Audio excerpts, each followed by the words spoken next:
বুয়েটের আলোচিত আবরার ফাহাদ হত্যা মামলার নিম্ন আদালতের দেওয়া রায় বহাল রেখেছেন হাইকোর্ট। ১৬ মার্চ রোববার বিচারপতি এ.কে.এম. আসাদুজ্জামান ও বিচারপতি সৈয়দ এনায়েত হোসেনের হাইকোর্ট বেঞ্চ এ রায় ঘোষণা করেন। এর ফলে আবরার হত্যার ঘটনায় জড়িত ছাত্রলীগের ২০ নেতাকর্মীর মৃত্যুদণ্ড ও ৫ জনের যাবজ্জীবন কারাদণ্ড বহাল রইল।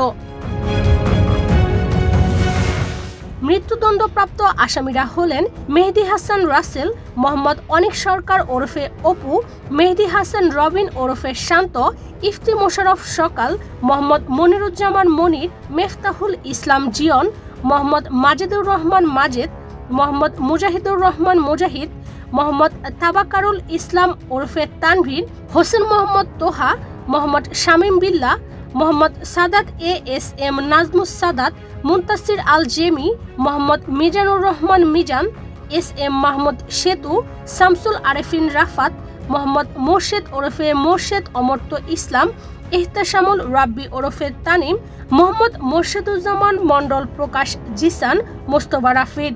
যাবজ্জীবন কারাদণ্ডপ্রাপ্ত আসামিরা হলেন অমিত সাহা, ইশতিয়াক আহমেদ মুন্না, মোহাম্মদ আকাশ হোসেন, মুহতাসিম ফুয়াদ ও মোহাম্মদ মুয়াজ ওরফে মুয়াজ আবু হুরায়রা।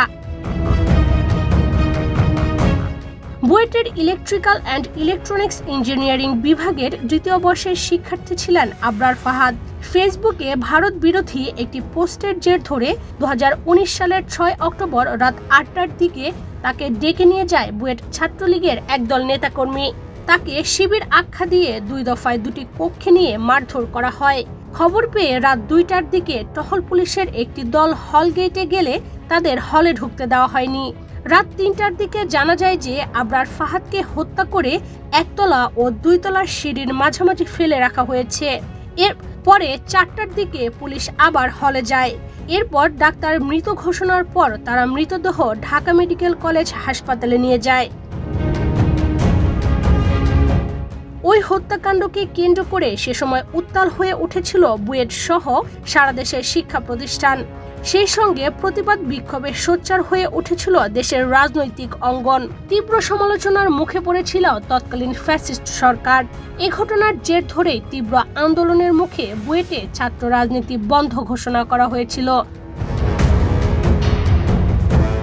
এ ঘটনায় ১৯ জনকে আসামি করে পরের দিন ৭ অক্টোবর চকবাজার থানায় একটি হত্যা মামলা করেন আবরারের বাবা বরকতুল্লাহ। মাত্র ৩৭ দিনে তদন্ত শেষ করে একই বছরের ১৩ নভেম্বর চার্জশিট দাখিল করেন মামলার তদন্ত কর্মকর্তা গোয়েন্দা পুলিশের পরিদর্শক মোহাম্মদ ওয়াহিদুজ্জামান। হত্যাকাণ্ডে জড়িত থাকার দায়ে ২০২১ সালের ৮ ডিসেম্বর বুয়েটের ২০ শিক্ষার্থীকে মৃত্যুদণ্ড দেন আদালত। এ মামলায় আরও ৫ শিক্ষার্থীকে যাবজ্জীবন কারাদণ্ড দেওয়া হয়। নিম্ন আদালতের রায় খতিয়ে দেখতে ডেথ রেফারেন্স হিসেবে ২০২২ সালের ৬ জানুয়ারির মামলার নথি হাইকোর্টে পাঠানো হয়। গত জুলাই অগাস্টের ছাত্র জনতার অভ্যুত্থানের সময় আবরার ফাহাদের নাম আবারও আলোচনায় আসে। শিক্ষার্থীদের কাছে আন্দোলনের প্রতীক হিসেবে আবরার ফাহাদের নাম জায়গা করে নেয়। শিক্ষার্থীরা তার নামেও সে সময় স্লোগান দেন। গত ৫ অগাস্ট ফ্যাসিস্ট সরকারের পতনের পর আবরার ফাহাদ হত্যা মামলার ডেথ রেফারেন্স ও আপিলের শুনানির উদ্যোগ নেওয়া হয়। এরপর গত বছরের ২৮ নভেম্বর হাইকোর্ট বেঞ্চে এই ডেথ রেফারেন্স ও আপিলের বিষয়ে শুনানি শুরু হয়। সর্বশেষ ১৬ মার্চ দেওয়ার রায়ে নিম্ন আদালতের আদেশ বহাল রাখলেন হাইকোর্ট। ইশরাত চৈতি, বাংলাদেশ প্রতিদিন।